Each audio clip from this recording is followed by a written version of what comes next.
Hello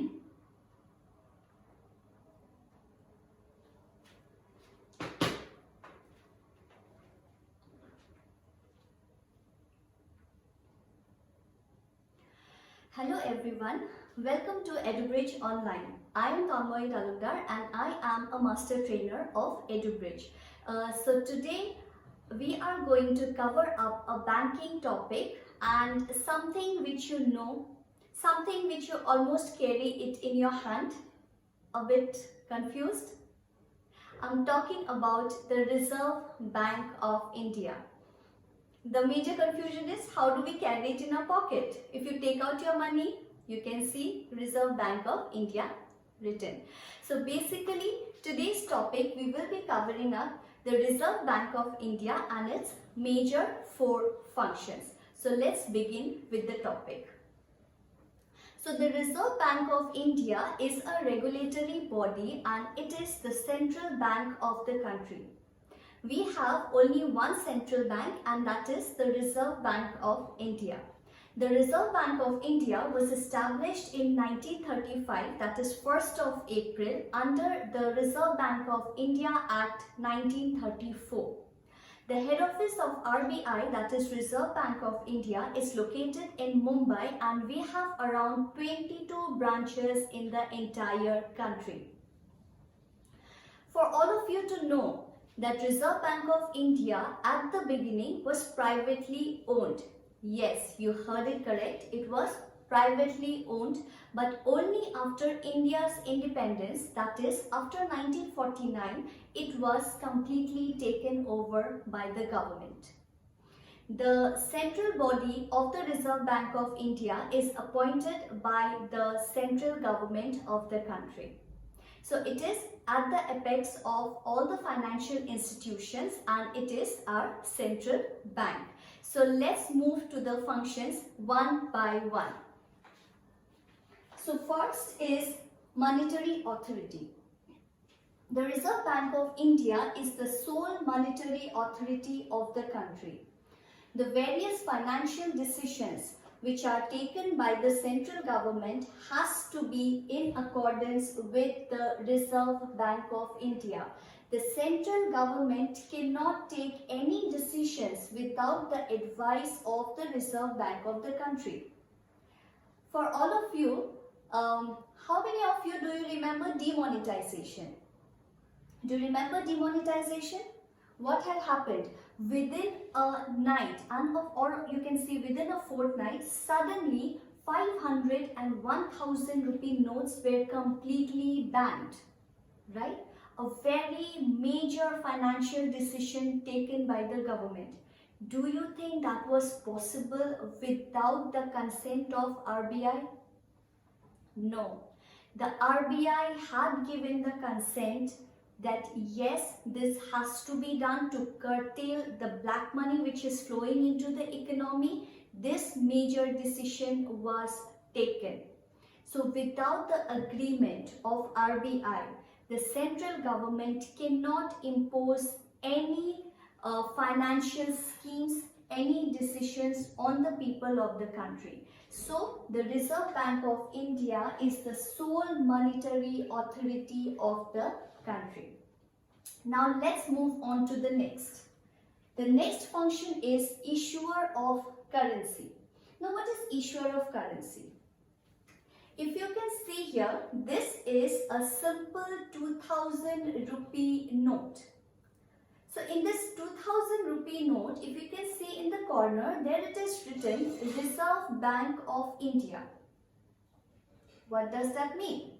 It means that the money which is circulating in our country is being issued by only and only the Reserve Bank of India. Without the Reserve Bank of India, no organization, mind you, no organization has the authority to print any kind of notes. Okay, so if you check in this 2000 rupee note, below you can see in small, the governor of RBI, the signature is there, right? That means it is a very, very authentic note and it is not fake. So all the currencies, all the notes that are running in our economy is being issued by the Reserve Bank of India. Starting from 10 rupees, 50 rupees, 2500, you name it, and all the currencies are being issued by the RBI. Now, here is the catch. Do you have that 1 rupee coin in your pocket? If you have that 1 rupee coin in your pocket, you can take it out and check it out.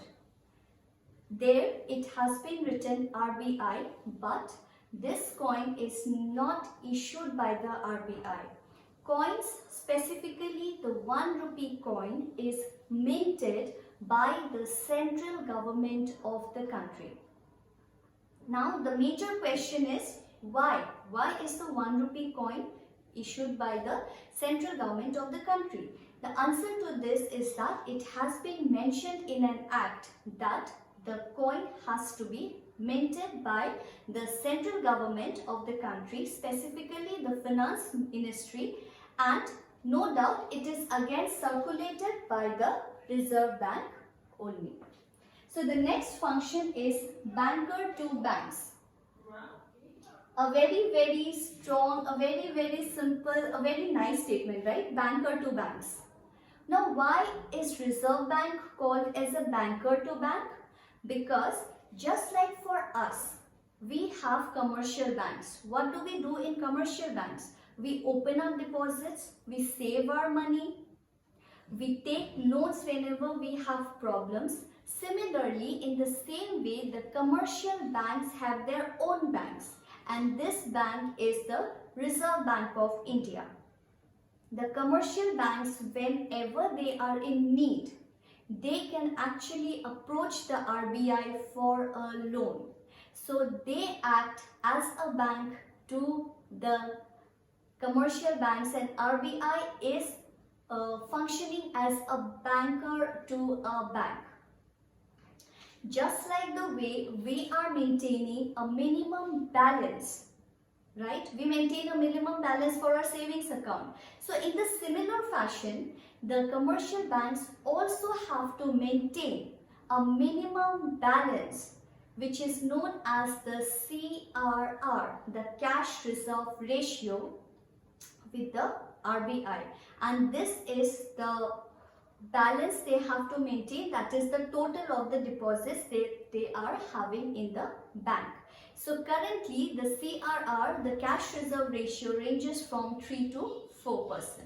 Okay, and the last main function we have is maintaining financial stability. Now, how does Reserve Bank maintain financial stability? You know, India is a country right now which is suffering from inflation. Inflation means the prices of commodities is very high. The value of money is going down. So how does RBI helps to curtail or helps to maintain financial stability in that situation? What the RBI does is, when there is inflation, or we can say a situation where there is inflation and there is too much of money flowing into the economy, during that point of time, what the RBI does is it tries to curtail some amount of money from the economy. This helps to maintain the financial stability and helps to lower the inflation rate a little bit. This is done by various measures. It can be qualitative measures, it can be quantitative measures. There are various measures through which RBI brings out some amount of money from the economy. In the similar way, whenever there is depression or deflation, means whenever the prices of commodities is going very low, people are losing jobs, there is depression. Okay, so during that situation, the RBI tries to secrete some money or tries to give back some money into the economy so that the economy can revive itself. So this is in short the 4 main functions of RBI. So I hope you had liked this session on RBI, and if you like this video, please hit the like button, and if you are new to our channel, please subscribe that button and make sure that the red subscribe button has turned grey. I would like to thank all of you for watching this video. Thank you so much.